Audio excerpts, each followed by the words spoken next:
Thank you for having me. I am honored to be part of this important summit. Here are some of the stats on the extent of the problem. As you can see, 100 million Americans in 2018 had chronic pain. For many reasons, including the stress and isolation of the COVID pandemic, I'm going to assume that the number increased in 2020 and 2021. There are a lot of reasons to be hopeful, however, and I think you'll see this as I move along in my presentation. Knowledge is always important during pandemics and epidemics, and there can be opportunities for growth as well. This slide is a compilation of treatments that I utilize in my office or refer out to other practitioners for. Today I'd like to talk to you about what I feel is the most important aspect of treating pain because it is the glue, so to speak, that makes all the other treatments more effective. That would be the first one on the list, neuroscience education for pain. Here's the basic principle. I'll be elaborating on this principle throughout my talk. Understanding more about pain changes the experience of people in pain. And here's my belief. Just by watching and listening intently today, your pain will decrease. So how is it possible that your pain can decrease simply by watching and listening intently? Well, all the above activities will be more effective if we have knowledge of how pain works in our body. Knowledge of pain is contextual. What we are going to do is activate networks of brain cells that give meaning and provide explanations for the symptoms we experience. This can be de-threatening and give us more accurate information about our safety. This knowledge about pain also will decrease the pain we have in our activities of daily living.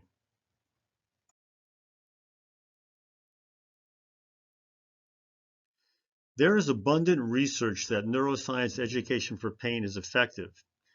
In comparison to other treatments for chronic pain, it has been found to be more effective and safer. When it's combined with some of the treatments on the previous slide, it works even better. I found great satisfaction using it in my practice, as it has made diagnosis more precise and made the other treatments that I use more effective. Using neuroscience education or explaining pain has been around for about 20 years and has become well known mainly due to the efforts of Australian physiotherapists. I've listed the people whom I have learned neuroscience education from. I've studied their books, research, videos, and attended their seminars. What they've been able to do is integrate the most current scientific knowledge about pain into practical solutions that we use in treating people. Many standard treatments for chronic pain are unfortunately still following some of the outdated science, however.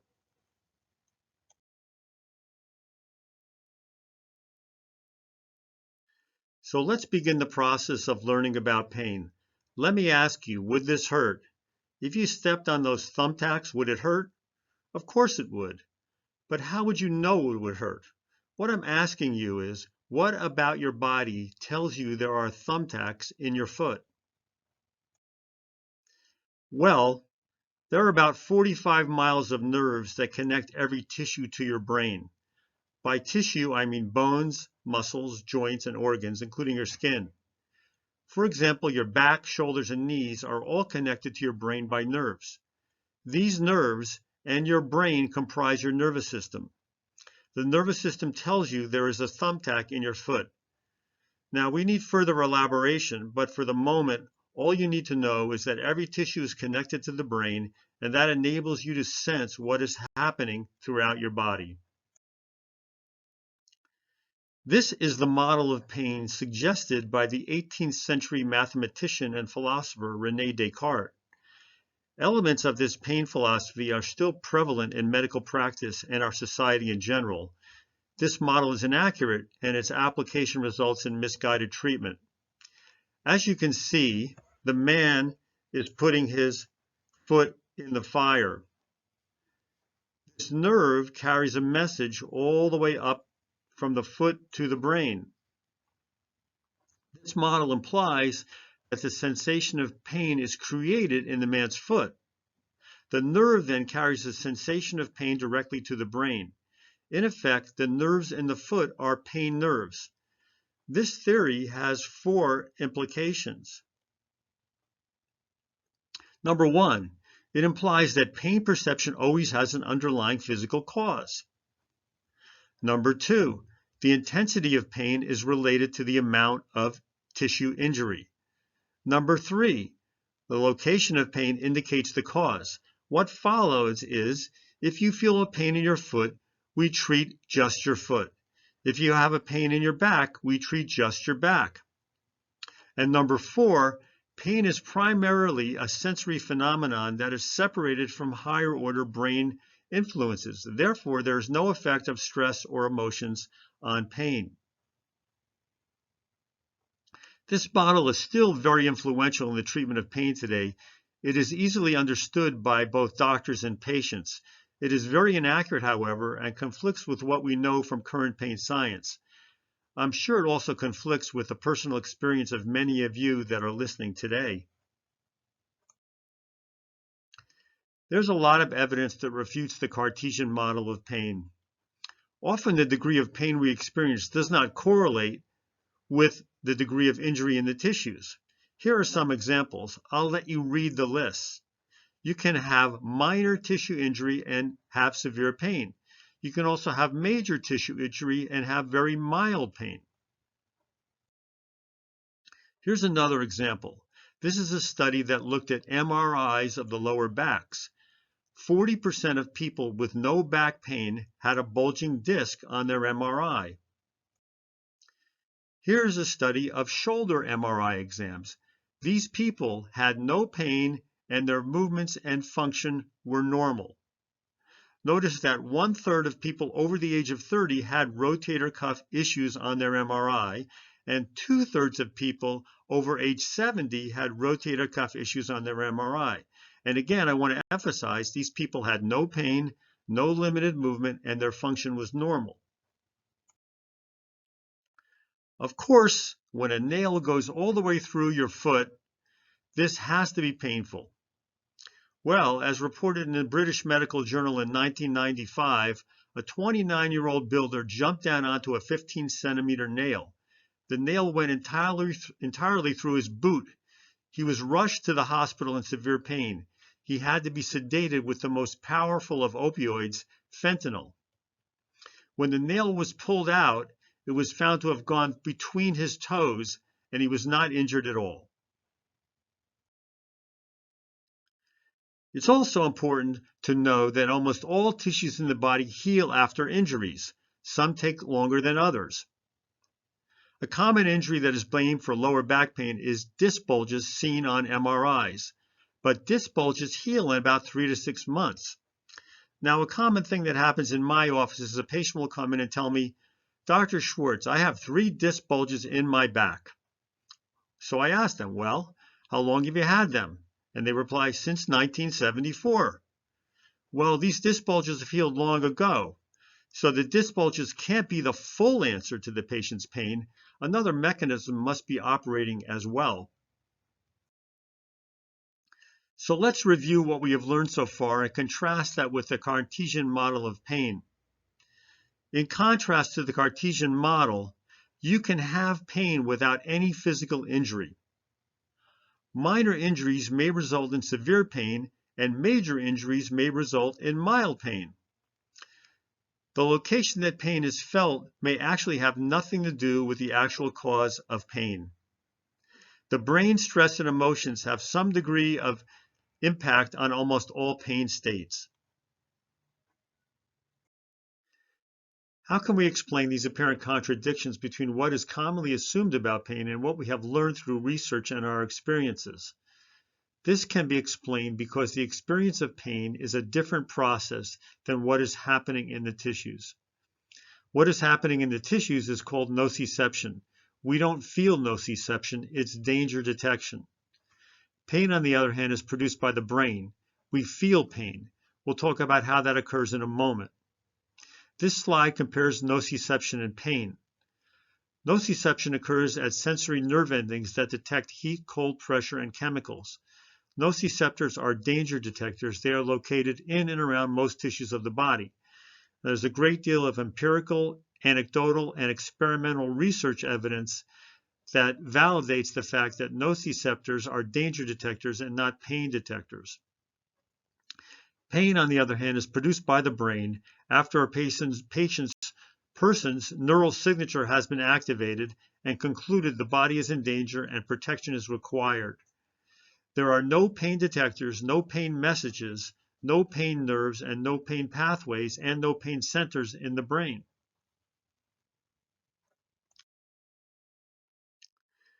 So in order to better understand the critical difference between danger detection and pain, we need to add just a little more anatomy to our story.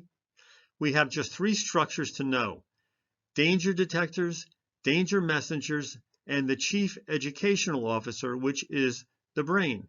We need to know this because the treatments for pain depend on which of these 3 or a combination of them need help. This image shows the 3 structures.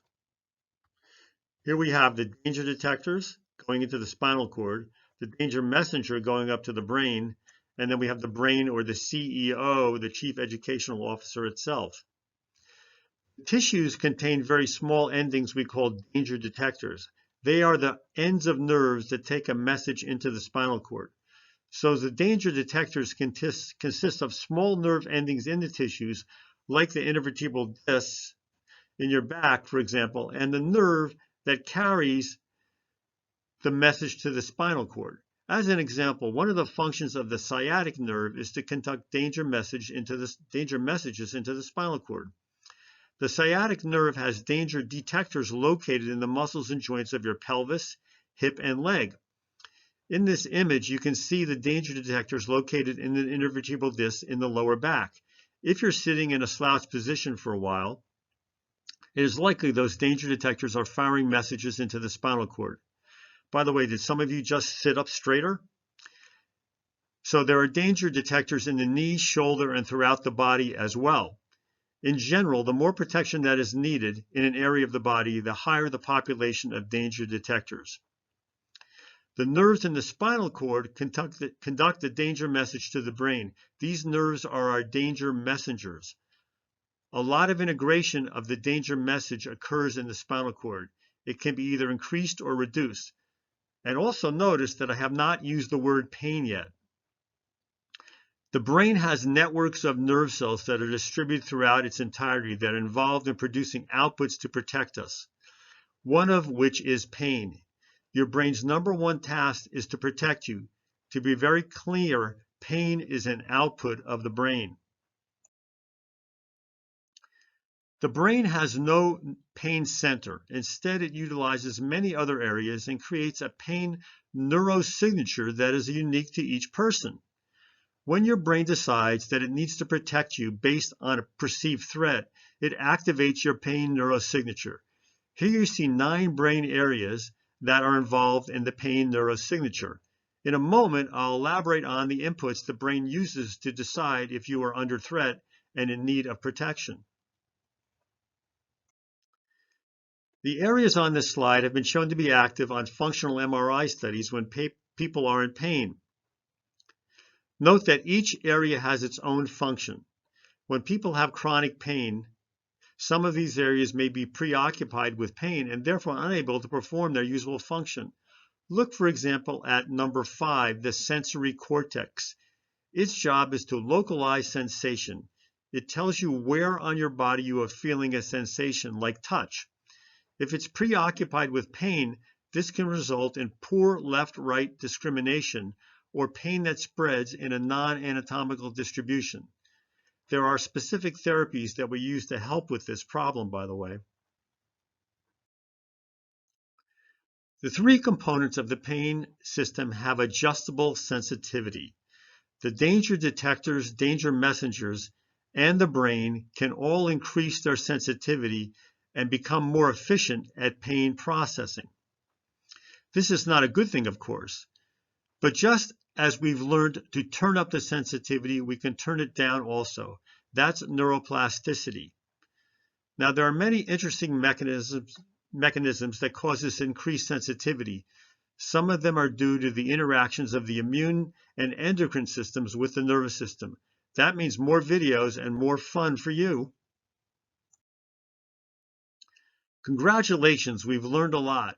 We know that tissue injury and its danger messages are not pain. We know that these danger messages can be sent to the brain, but again, these are not pain messages. We also know that the entire system has adjustable sensitivity. We are almost there with the basic pain story. You also need to know that the brain receives many other sensory inputs from all over the body. Inputs like vision, hearing, touch, smell, taste, and balance orientation. Also, your beliefs and cognitions are important inputs. The brain takes all of this input and makes a decision. Do you need protection or not? If the decision is yes, then the brain launches protective outputs. These include responses from your immune system like inflammation, stress responses from your endocrine system, pain, and other responses. Congratulations, you are so well protected. In the case of chronic pain, the brain is doing too good a job of protecting you.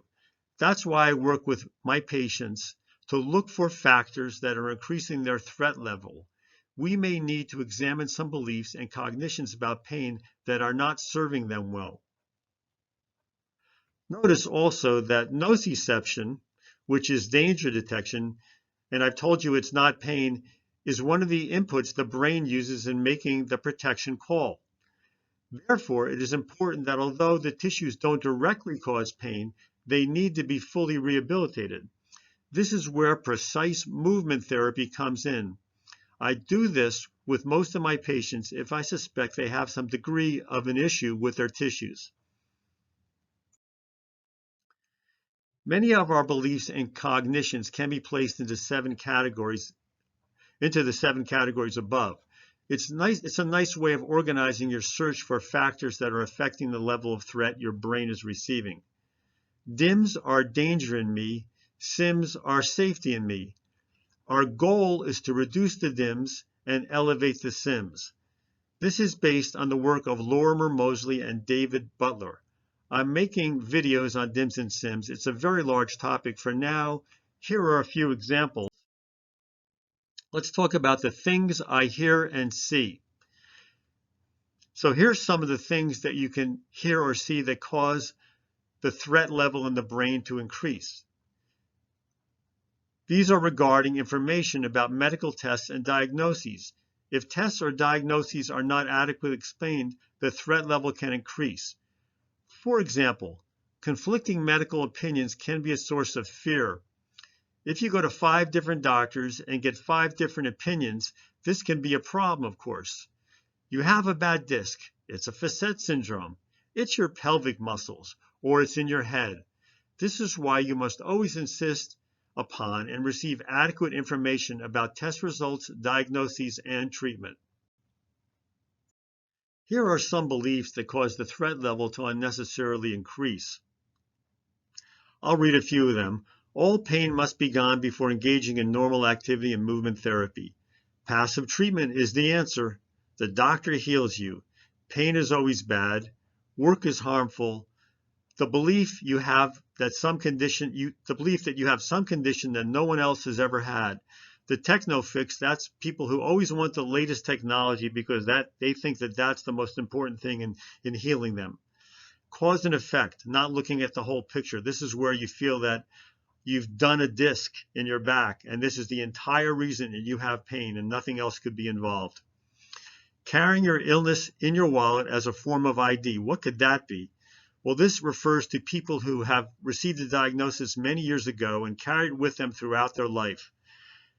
My dear mother, who I love dearly, towards the end of her life, I would take her to her doctor visits, and she always informed the doctor that she had bilateral tendinitis, which, by the way, she had been diagnosed with about 30 or 40 years prior to that visit. And then irrational thoughts or catastrophizing about pain are a very powerful way of raising the fear level in the brain. Let's talk about the principles of treatment now. Although it is rare, certain medical conditions can be the source of pain. It is more common with new pains than with chronic pain. In any case, it's necessary to rule these out with a detailed history and examination, and sometimes labs and imaging if needed. It is very important to know whether we are treating a tissue-based problem, a problem with pain processing, or some combination of the two mechanisms. Tissue or danger receptor-based treatments won't work for a person with processing issues. Here are the treatments I utilize. A person with a tissue-based problem needs very precise exercises and postural and movement corrections to allow the tissues to heal.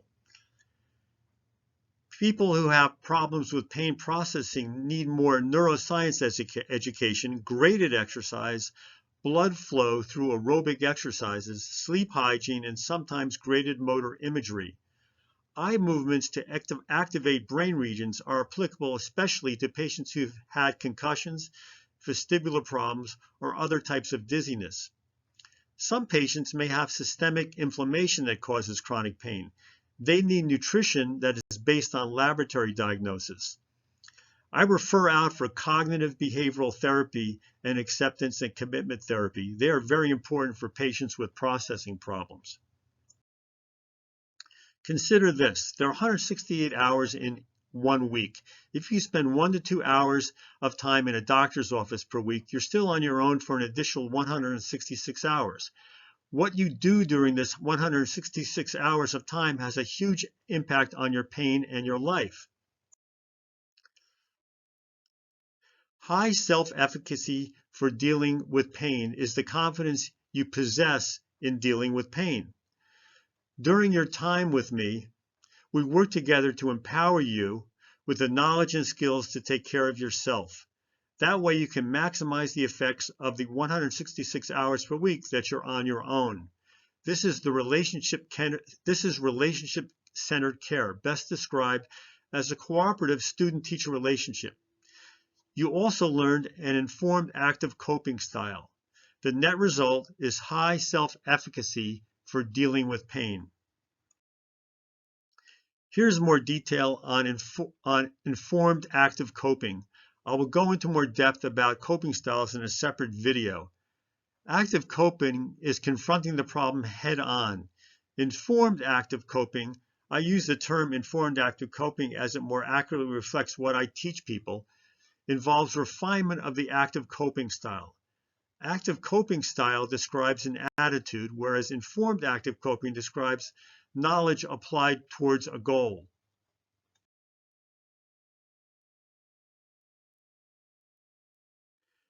Treating an epidemic of chronic pain within the COVID pandemic. Since my practice has always emphasized teaching patients how to care for themselves, it was easy for us to transform into an internet-based home treatment format. We found that it had several advantages for our patients. Here are some of them. I found that patients were a lot more comfortable in their home than when they were coming into my office. And this internet-based program is more conducive to a student-teacher relationship. It seems that when people come into the office, they expect the doctor to do most everything for them, whereas when they're at home, they understand that it's more their responsibility to take care of themselves. It's also very instructive to me to see patients in their living or working space, because then I can look at things like their ergonomics and how they do things when they're working at home. Well, we also have a hybrid program where we have people come in the office and they do part of it on the internet as well. The goal of the program is to transfer knowledge and build skills so that you have a high degree of self-efficacy in dealing with pain. And we use individual and group sessions to accomplish these goals. In this home program, you'll be engaging in most of the diagnostic and treatment procedures you do when you come into our office. You'll also have access to our extensive library of education videos and exercise techniques.